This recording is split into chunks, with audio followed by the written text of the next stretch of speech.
کہا نہیں صرف میری کی. فرمایا تیری کیوں کی؟ تیری کیوں کی؟ کہا حضور آپ کے دوست ہیں. فرمایا چپ کر. حضور انہوں نے مجھے اتنے پیسے دیے, میں نے کاروبار میں ڈالے تو نفع آیا تو میں ان کی رقم دے کے. فرمایا خاموش ہو جا. باقی جتنے لوگ گئے تھے سب کی مدد کی اس نے؟ کہا نہیں حضور صرف میری کی. فرمایا اس نے تیری مدد نہیں کی, اس نے خلیفہ کے بیٹے کی مدد کی, اس لیے کہ وہ خلیفہ کو اپنے حق میں نرم کر سکے. فرمایا آدھا مال تیرا ہے, آدھا مال غنیمت کا ہے, مال خزانہ کا ہے, مسلمانوں کا ہے, اس لیے کہ تو جو وہاں سے مال کما کے لایا ہے وہ اپنے باپ کے خلیفہ ہونے کی وجہ سے کما کے لایا ہے, لہذا رکھ ادھر. یہاں کہتے ہیں کدھر سے آیا, کیسے آیا, کون سا حساب دیں, کیا کریں. او بھائی حضرت عمر رضی اللہ تعالیٰ عنہ کا اپنی اولاد کے بارے میں یہ رنگ ہے.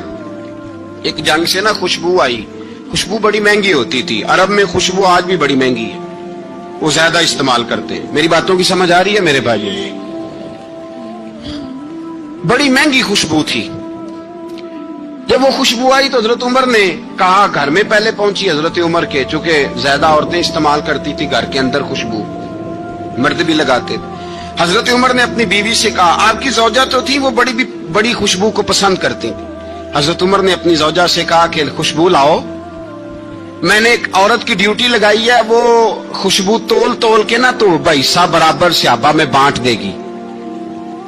تو آپ کی زوجہ کہنے لگی کسی بی بی کی ڈیوٹی لگانے کی کیا ضرورت تھی, میں جو موجود تھی میں بانٹ دیتی ہوں تول کے حصہ برابر. آپ نے فرمایا نہیں تو رہنے دے, فلانی بی بی بانٹے گی. حضور میں نے بھی بانٹنی ہے, میرے پہ کچھ حق ہے؟ آپ نے فرمایا نہیں تو تفصیل نہ پوچھ, تو خوشبو دے دے, کوئی اور بانٹے گی. خاتون خانہ تھی نا, کہنے لگی نہیں مجھے بھی آج آپ کو بتانا ہی پڑے گا کہ کوئی جو بانٹ سکتی ہے تو میں کیوں نہیں بانٹ سکتی.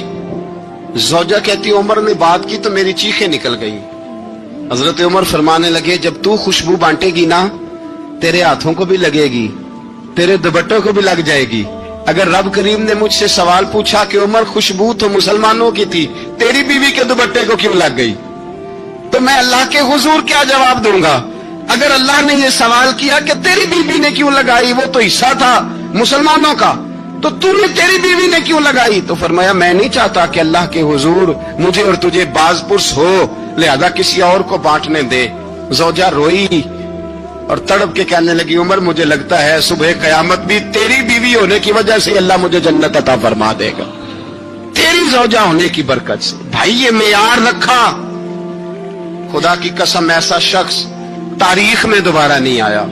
اتنا بڑا آدمی, اتنا بڑا شخص, اتنا بڑا آدمی, اور پھر رنگ یہ ہے کہ عمر 22 لاکھ مربع میل کا حکمران, 22 لاکھ, اور کھجور کے درخت کے نیچے مٹی کا ڈھیلا لے کے سو گئے ہیں, پرواہ کوئی نہیں, کوئی مسئلہ ہی نہیں.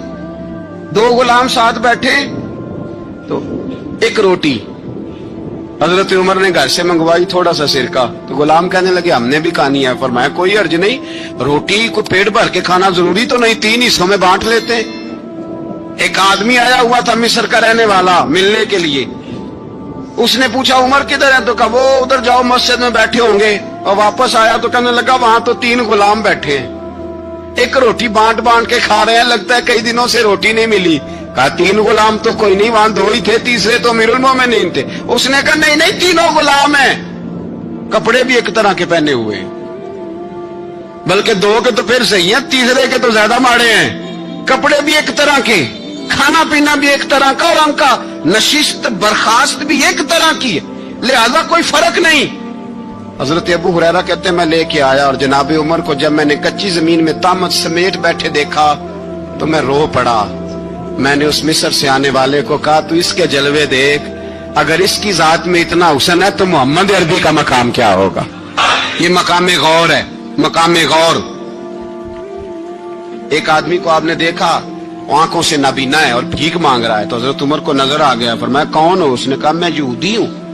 فرمایا بھیک کیوں مانگتے ہو؟ کہا جب تک تندرست تھا مسلمانوں کو جزیہ دیتا تھا, بوڑھا ہو گیا ہوں کیا کروں. حضرت عمر نے گھوڑے کی پشت پہ بٹھایا, کافر کو گھوڑے کی پشت پہ بٹھایا اور بٹھا کے مدینے لائے. حضرت علی شیر خدا وزیر خزانہ تھے. فرمایا علی اس کا وظیفہ جاری کرو.